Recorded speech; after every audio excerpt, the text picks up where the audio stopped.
कापूस पिकावरील कोणकोणते कीट आणि रोग आहेत जे आपल्या पिकाचे नुकसान करतात। यामध्ये तिसरी कीड आहे फुलकिडे। फुलकिडे हे सुद्धा एक रस शोषक किडीमध्येच आहेत।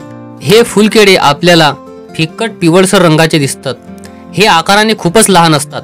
पानांच्या खालच्या बाजूला राहून पानाला चाव घेतात आणि रस शोषण करतात आणि यांच्या रस शोषण केल्यामुळे पाने ही कडक होऊन जातात आणि वरच्या बाजूने अशी टोण्यासारखी झालेली आपल्याला पाहायला मिळतात आणि जी कोवळी पाने आहेत ती बारीक होऊन जातात।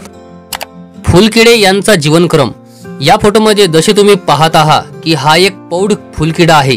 हा अंडी घालतो आणि नंतर 2 ते 4 दिवसात अंड्यामधून हा एक लार्वा बाहेर येते म्हणजेच अळी। याला फर्स्ट इन्स्टार असे म्हणतात।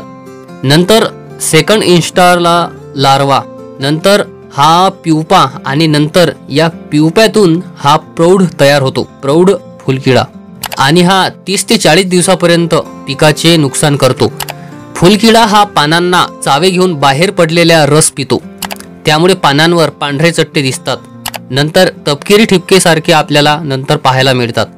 पानांना चावे घेतल्याने ही डॅमेज पाने होऊन कडक होतात, यामुळे आपल्याला याची पाने आपल्याला चिरल्यासारखी दिसतात। हे फुलकिडे आपल्याला दुरून दिसत नाहीत। त्याला पाहायचे जर असेल तर आपल्याला पानाच्या खालच्या बाजूने एकदम असं जवळ पाहूनच आपल्याला ते दिसू शकतात। आणि याच्या आर्थिक नुकसान पातळीविषयी सांगायचे जर झाले तर 10 पेक्षा जास्त फुलकिडे एका पानावर जर आपल्याला आढळले तर याचे योग्य वेळी आपल्याला नियंत्रण करणे आवश्यक आहे। आणि याचा प्रादुर्भाव पिकावर जर खूप मोठ्या प्रमाणात जर असेल, या रोगामुळे झाड आपले अन्नद्रव्य तयार करू शकत नाही आणि परिणामी चांगल्या क्वालिटीचे, चांगल्या गुणवत्तेचे फुले आणि बोंड तयार होत नाहीत आणि याचा आपल्या उत्पन्नावर परिणाम होतो।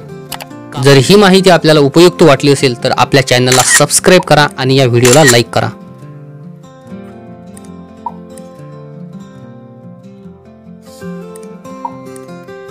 जर ही माहिती आपल्याला उपयुक्त वाटली असेल तर आपल्या चॅनलला सबस्क्राइब करा आणि या व्हिडिओला लाईक करा।